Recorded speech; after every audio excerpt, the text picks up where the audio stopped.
Niratam Karunamayam Namami Chinmayam Devam Sadgurum Brahma Vidvaram Vasudeva Sutam Devam Kamsachanura Mardanam Devaki Paramanandam Krishnam Vande Jagadgurum Tvameva Mata Cha Pita Tvameva Tvameva Bandhusya Sakha Tvameva Tvameva Vidya Dravidam Tvameva Tvameva Sarvam Amadeva Deva Tvameva Sarvam Gurudeva Deva.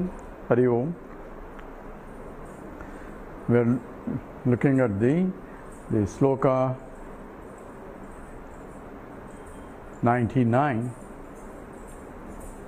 So, Badham Santi Hyudarjasya Hetava Srutyena Katha Asambhavyatva Marthasya Viparita Cha Bhavana. So, Badham Santi Hyudarjasya Drudasya Hetavaha Srutyena Kataha. So, Badham Santi, this is always seen that these are the obstructions for abiding in the knowledge. Number one, Srutyena Katha. So, there are varieties of scriptures and each statement of the Upanishad seems to contradict each other. So, Shruti Anekatha. There are varieties of scriptural statements. Anekatha. So, it tells in a different way. They tell the same thing, there is no problem. Obviously, the scriptures appear to be contradictory. And asambhavyam, that is impossible that I can be Brahman. And viparita bhavana, contradictory attributes of that. All these things is essentially being recognized. So, arthasya, Brahma, and these are all of these things can be addressed. So, it says first number one is there is a Srutyanekatha. There is the Anekatha, the scriptures are making a different types of statements, and what is the problem in this? So say first, why? The first is a justification why different scriptures says different things.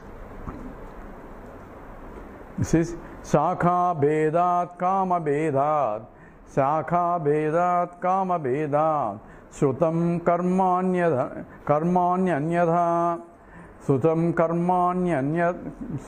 karmanyatha Sutam karmanyatha Evamatrapi ma Sankiti Evamatrapi ma Sankiti Atasravanam Acharet together Shakha Bedat Kama Bedat Sutam karmanyatha Evamatrapi ma sanketi atah sravanam acharet. So karma anyatha anyatha.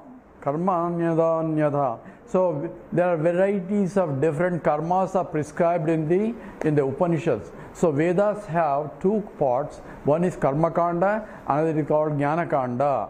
In the karma kanda is so big because the desires are many, and therefore the actions that need to be done, and these are the desires that can be fulfilled in this life, and some are those that need to be fulfilled later. Some guys, I want to go to heavens, or I want to do something after this life. So some karmas are prescriptions for in the life after. And some karmas are, what do I gain? Putra kameshti yajna, for example, is one has a desire for putra kam, but if one desire for a son, then prescribes says, if all other obstacles are not the problem, then there may be something subtler obstacles. So in order to remove that, you perform a putra kameshti yajna. And putra kameshti yajna is very expensive. So those who can only afford to raise a child can only do this yajna also. So therefore the scripture points out that it's very expensive to educate a child and all that. You want a son, therefore make sure that you have enough wealth in order to raise a child properly. And also therefore perform a yajna, and the yajna is also expensive. So those who have desire of that only have to perform. One who has already 10 children, a Kuchela doesn't have to perform putra kameshti because he is having already too many children that he cannot support. So different actions are prescribed for different people, and therefore karma anyada anyada. So there are varieties and varieties of the actions prescribed in the karma kanda, depending upon the nature of the desire and nature of the individual. And karma anyada anyada srutam is known. Shakha Vedat. Why? Also there are different shakhas also. Even Veda we have the Yajurveda Adhyayi is different from a Samaveda Adhyayi, and Yajurveda methodology of even small rituals are different. How Yajnapavitam is born in the Yajurveda Shakha is different, Samaveda is different, mantras are different. Therefore, depending upon the Shakha from what tradition you have and what tradition is defined by that, the prescription from which your gotram and all that. So essentially abhivadaye, and you have to tell what all your original order, and also what shaka you, Yajushaka, Adhyayi. I say I am a student of Yajushaka. I am a student of Shaka, whether you are a student or not, you prescribe that as a part of your abhivadam. Abhivadam is you have to tell who you are based on your gotras and your shakha. Since there are varieties of shakhas, therefore karmas are also different. Shakha Vedat, on account of different branches of the origin and also branches of the Vedas also. So different because of the Vedas. And Kama Vedas, due to different desires of people having different types of desires. So to satisfy everybody's desires, there is a proper action to be done. So a prescription is provided depending upon who wants it and what is the nature of the desire, and depending upon that whether the desire has to be fulfilled here or the fulfilled later. All that, therefore, there are various types of karmas and actions and all that. Therefore, karma kanda is very big compared to jnana kanda. Karma anyada because shaka vedat as well as kama vedat. So these are the two contributing factors for having the different types of karmas and different types of mentality also. So evam means similarly, atrapi, with respect to the Brahman, description of different scriptures are different. Therefore, don't get confused. Ma shanki, don't suspect that scriptures are contradicting themselves. Scriptures are wrong. And one fellow wanted to, one European or somebody wanted to listen, and he went to the Ishavasya Upanishad class and says the Purnamada Purnamidam Purnat Purnamudachyate Purnasya Purnamadaya Purnameva Vasishyate. This mantra is the first mantra, invocation mantra of the Ishavasya Upanishad also. And the teacher explained, this is complete, that is complete, Purnamada, that is complete, Purnamida, this is complete. From complete, completeness came, and from complete, completeness is removed. When completeness came from completeness, complete alone remains. This is how he explained all that. They said, what is this? All confusion. And this is like a rattling of a small child. Why doesn't say everything is complete? One statement will do. They say everything is complete, everything is infinite, everything can be done. One statement, what is that? This is complete, that is complete, this completed, that completed. All that is confusing, all the whole Upanishad is confusing. Whereas the Shastra says, this is the whole Vedanta is packed in that statement. That statement is enough in order to understand the whole Vedanta also. So which is it a confusing statement or is it only revealing statement?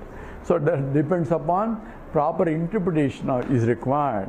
So therefore, don't get confused. So how do I get not confused? How am I going to prevent confusion? Therefore, you have to listen. A systematic study has to be done. Don't go to Upanishad class right away. First you have to develop what is a vasana, what is the body, what is the mind, what is the intellect, and all that, how vasanas develop, how desires come into picture, all that is being defined in the introductory text itself by the Acharyas, because they know if you directly go and read Bhagavad Gita or the Upanishads, your mind gets completely confused. Therefore, there is a methodology of teaching also, and there is also books also from the introduction to all the way up. From the Tattva Bodha is an introductory text that one has to study before he goes to the next text. Without the basic understanding of the terms that are used, if you listen to the other, you have your own definition of the terms, and scripture is referring those terms in a different way. Sometimes Atma used for mind, Atma used for self. If you know Atmanam Pasyet, says Atmanam Pasyet. So one has to see by who? By the mind only. By oneself, by Atmana, by oneself, Atmani, in oneself, by Atma. So each Atma has a different meaning, and otherwise it will be confusing statement only. Here is just giving you a warning. Evam atrapi ma shanki. Don't doubt about the validity of the scripture. Scripture is catering different types of mentalities. So depending upon who is asking the question, a theory is provided. So if you look at the scripture, there is supposed to be 80 or 80 plus theories of creation. So how can there be 80 theories of creation? That only means that there is no real creation.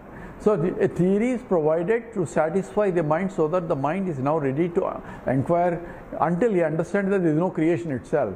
First time itself he says there is no creation. He says, what do you mean there is no creation? I am seeing the whole thing here.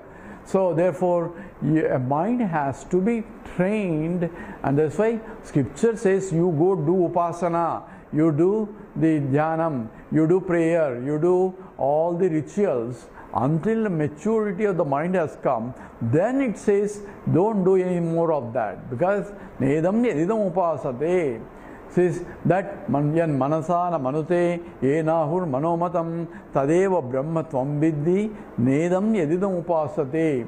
Nedam yadidam upasate is repeated 5 times in the Kenopanishad.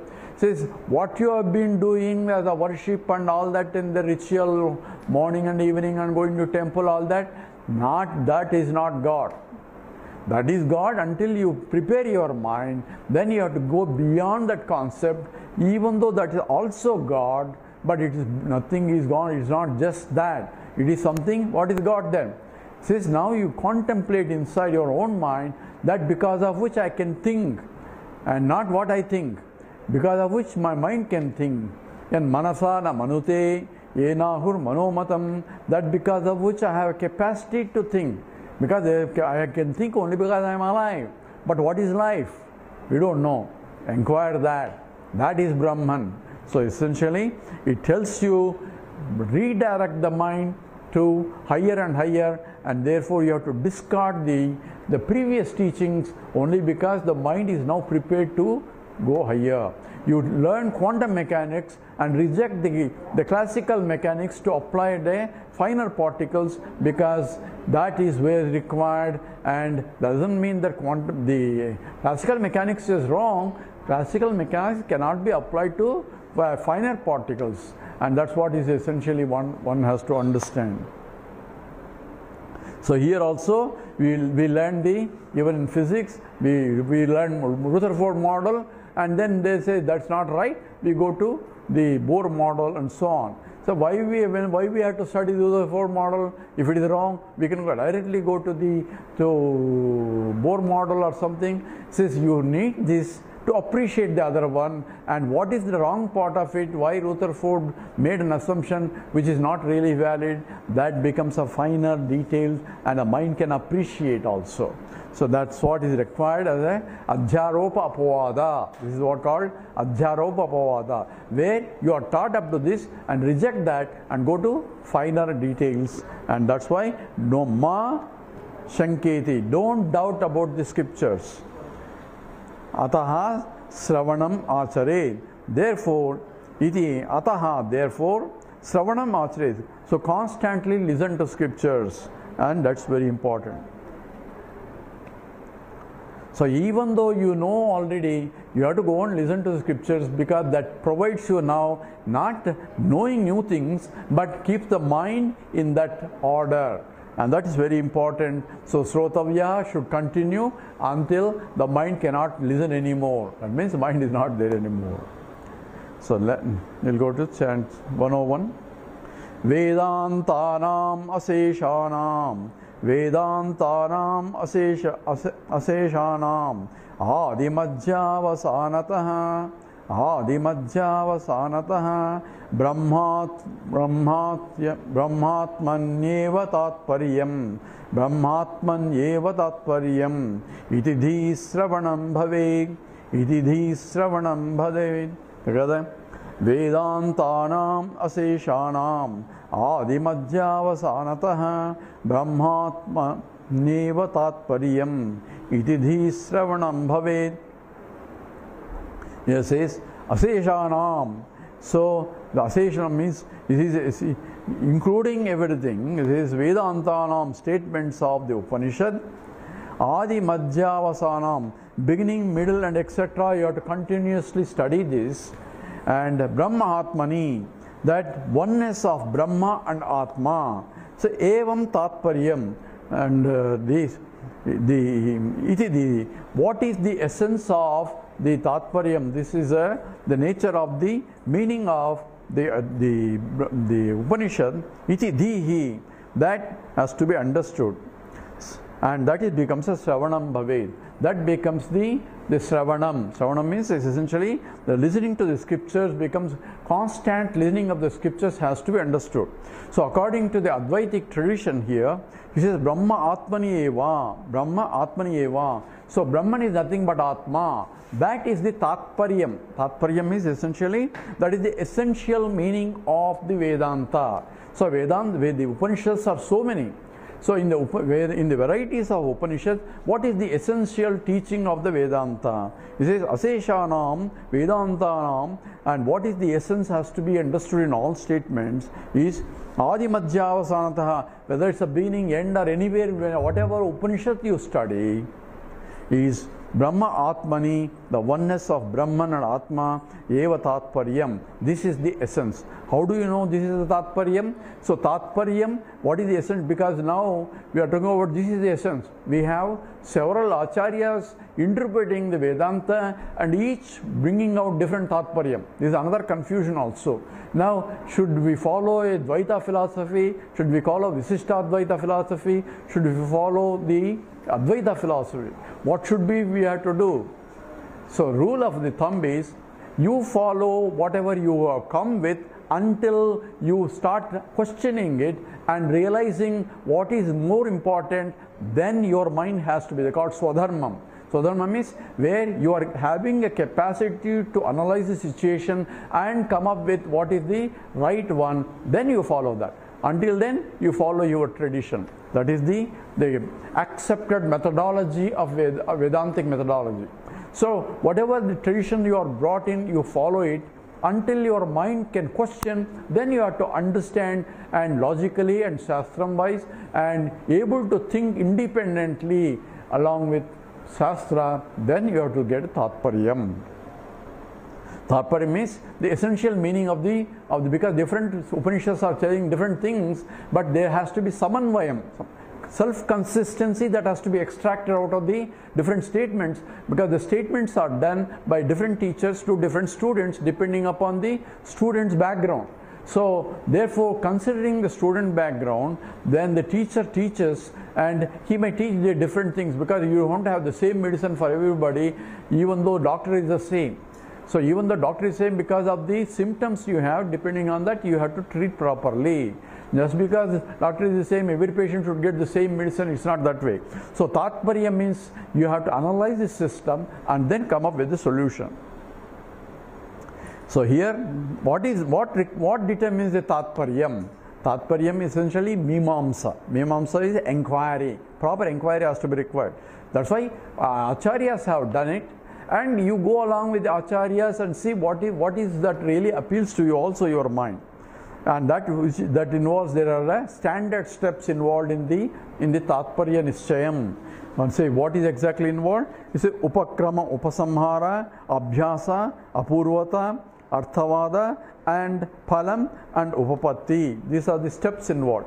What is the introduction? How this scripture introduces this, and how does it conclude? So what is called topical statement and a conclusion has to be clear, so that we know what exactly the Upanishad is trying to arrive in that theory. And is that contradictory to previous another Upanishad? Then I have to see samanvayatvam. What is the self-consistency in this teaching and in that teaching? And I have to filter out what is the essence of it. And that comes from this is essentially abhyasa, practice of what is the essential. Practice is what? What do you practice? Practice how to analyze clearly, and what is the essence of this Upanishad versus what is the essence of other Upanishads, and what are the common factor, what is the real tatparyam among these, and that becomes the essential teaching of the Upanishad itself. Because Upanishads cannot contradict the truth. Truth is only one. Truth cannot be contradicted. That's how we define the truth. Trikala abhaditam satyam. That which remains the same, irrespective of what Upanishad says, what scripture says even. Yeah, as long as it points out that truth, then that is the scripture. But we find out that other scriptures cannot point out. They will say, you go to heaven or you go to somewhere else, and that's all the ultimate liberation. That's not what scripture says, or Vedanta says. That's only going somewhere and chine punye matchulokam vishanti. So even the heavens are only a resort area where you will be pushed out as soon as your credit balance is over. Chine punye, you don't want to go. Matchulokam, you will be pushed out of the space. They say welcome sir when you are coming, because they know you have a lot of credit. And once the credit gets lost, you don't want to live there. Therefore, they will push you out of that place. So that's what even Swargaloka is also considered as only one field of experience. But you are also going and coming back and going everywhere else. So that's not the essence of life. Life is where is my permanent abode, and that has to be understood. So Vedantanam Aseshanam Adimadhyavasanatah Brahmatmaneva Atparyam. So only in the Advaita philosophy it comes as Brahma Atma Ikyam. So na yogena na sankhena karmana nona vidyaya Brahmatmaikatva bodhena moksha siddhati nanyatha. So Shankaracharya says in the Vivek Chudamani, says na yogena na sankhena karmana na vidyaya. All these things will not take you. And says na yogena na sankena karmana nona vidyaya brahmatmaikatva bodhena. Only by the teaching of Brahma Atma Aikya Bodham, that is Mahavakya Bodhena, moksha siddhati. Therefore liberation comes only by the listening to scriptures and identity of the Brahman and Atman. That is the tatparyam as per the Advaita philosophy.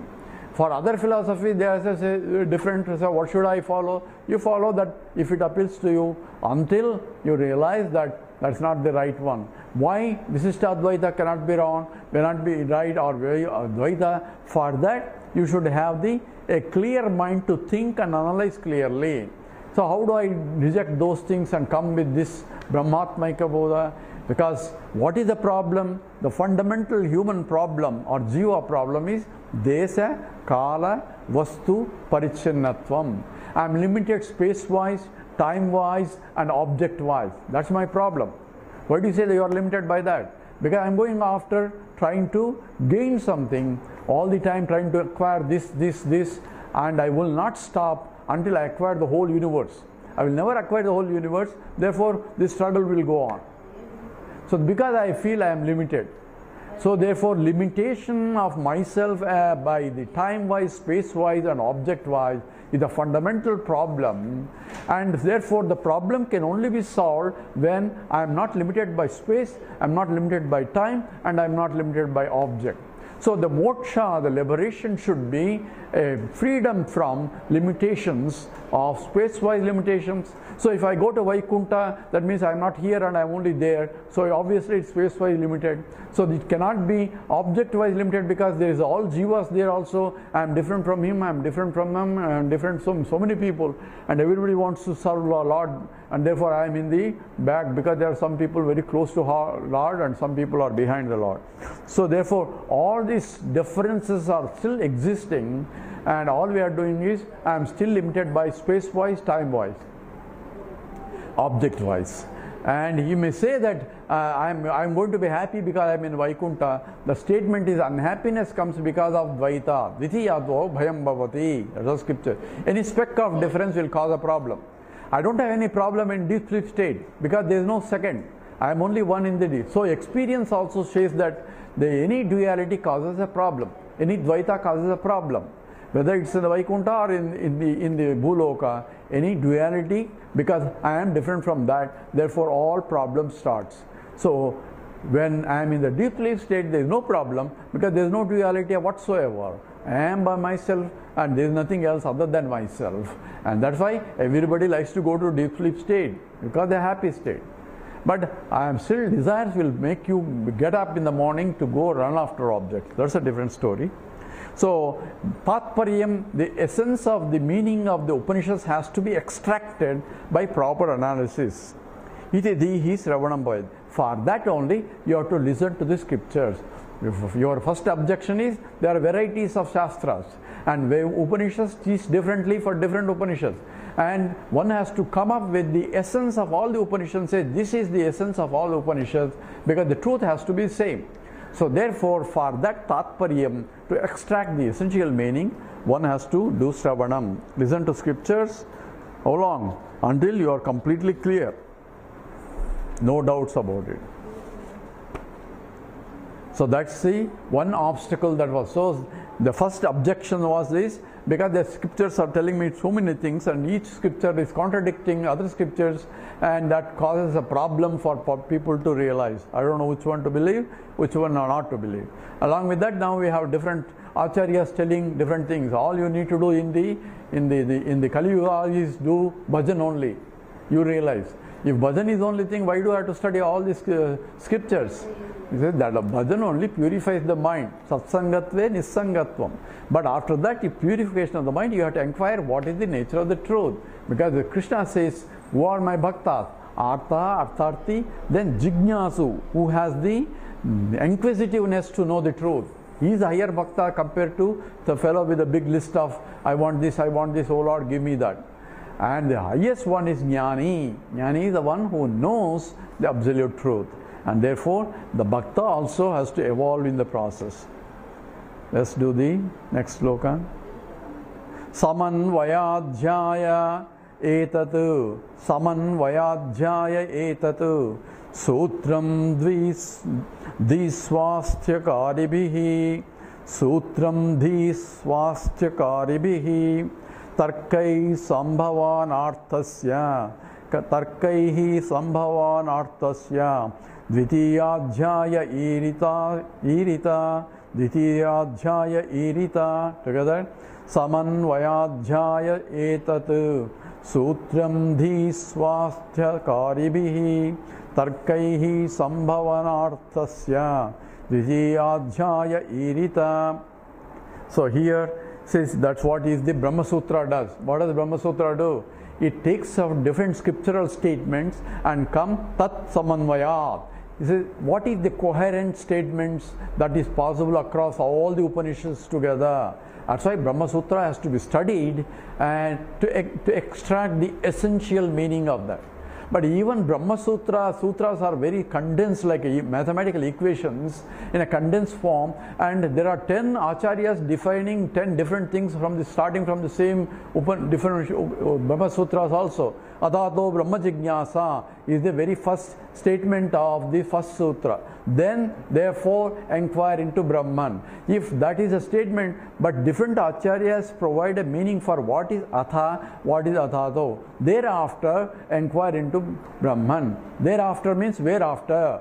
Whereafter means after doing this, you study. Others says no, after gaining the required qualifications, you study. So each acharya has interpreted differently same sutras. But in the third sutra of the Brahma Sutra, so Athato Brahma Jignasa. Then what is Brahman? That is inquire into Brahman. What's the Brahman? Janmat Jasya Yataha. Well, that Brahman is that from which the whole universe came, by which is sustained, and into which it goes back. That is Brahman. So second definition provides a Brahman.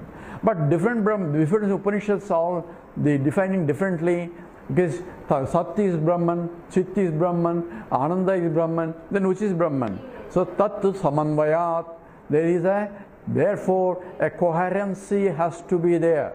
Therefore, the scriptures are all coherent, but one has to extract what is that which is coherent statements in the whole Upanishad.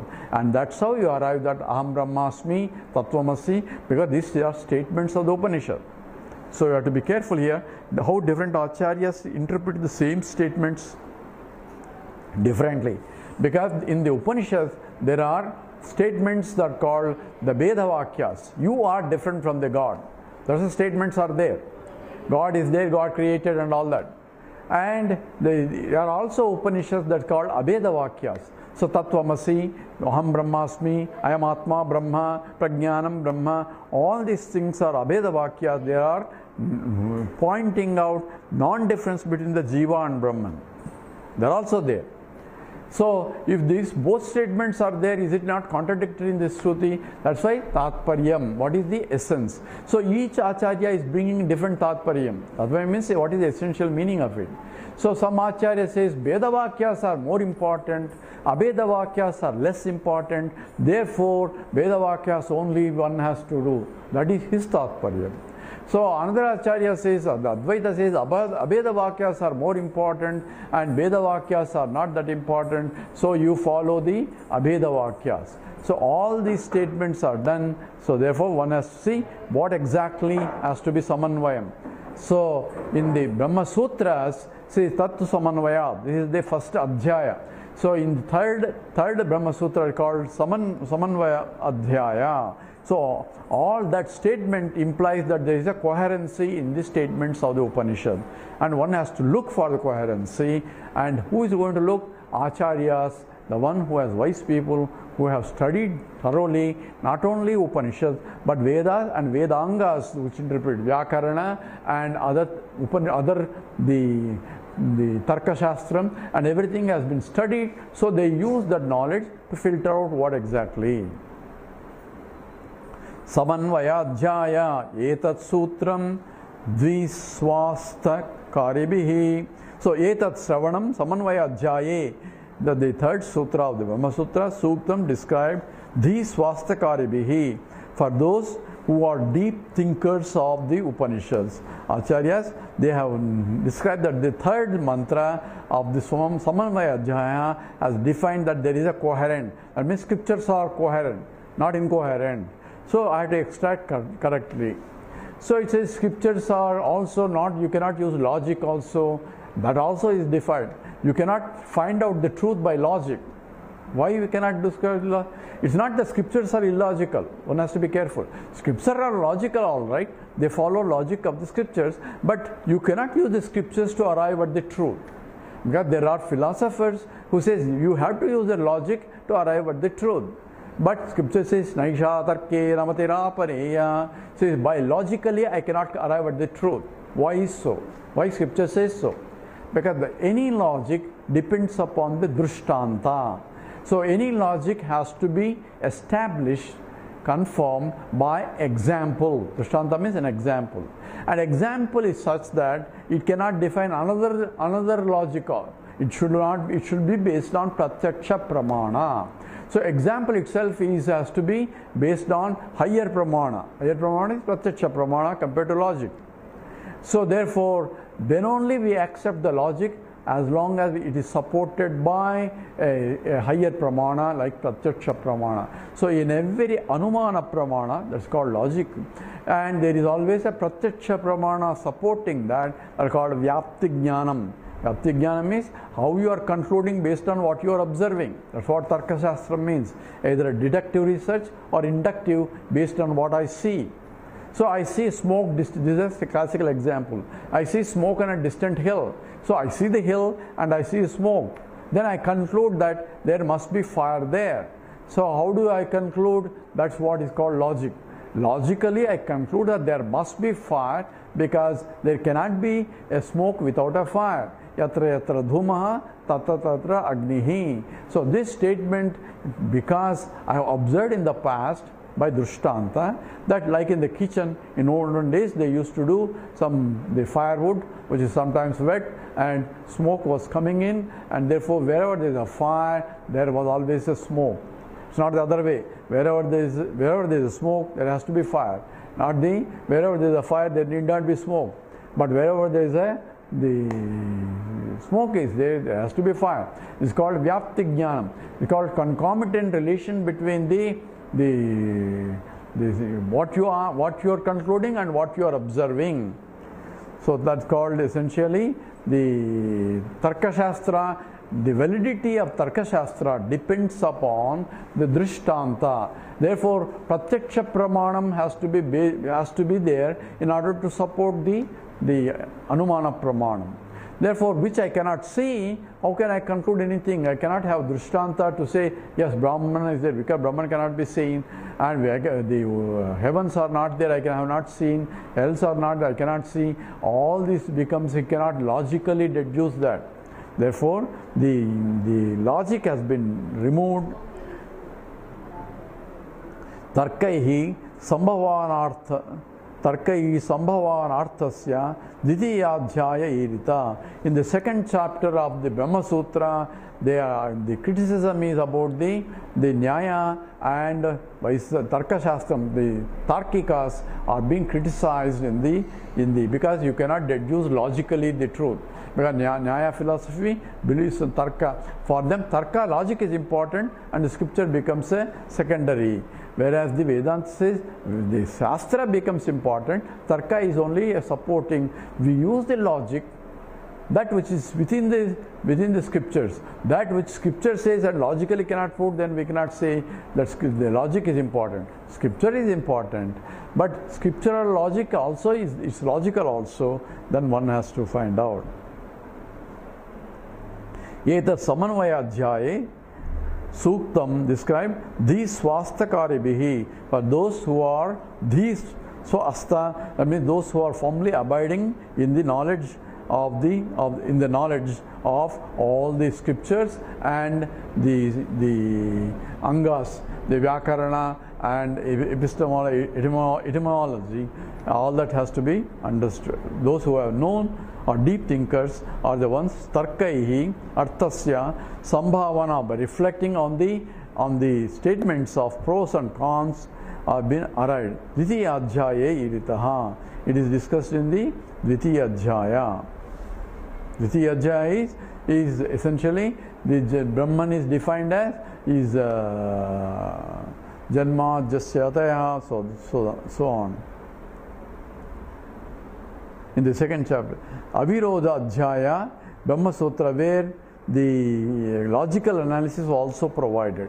So in the Avirodha Adhyaya in the Brahma Sutra, the logic of the invalidity of logic alone is dismissed, but logic is used to justify Vedantic statements. That means that called Shastra Sammata Anumana.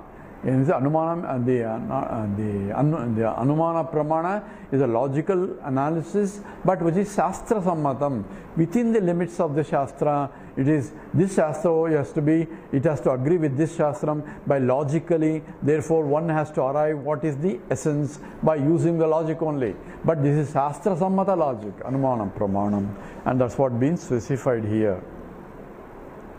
So we have therefore, don't count or don't dismiss or don't doubt about this scriptural statement, because one has to arrive. There is a consistency, but the consistency has to be arrived properly by deep thinking about it, because the scripture is catering to many types of minds and many people who have come with different backgrounds and different the karmas and so on and so forth have arrived at.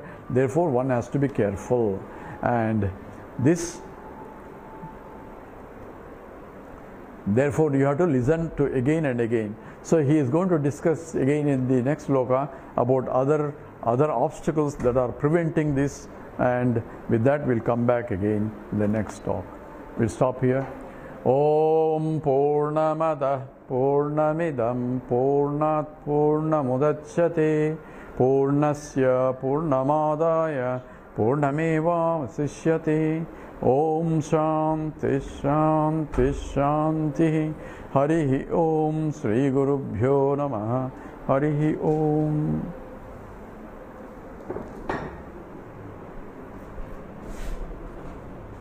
என்னாச்சம்மா?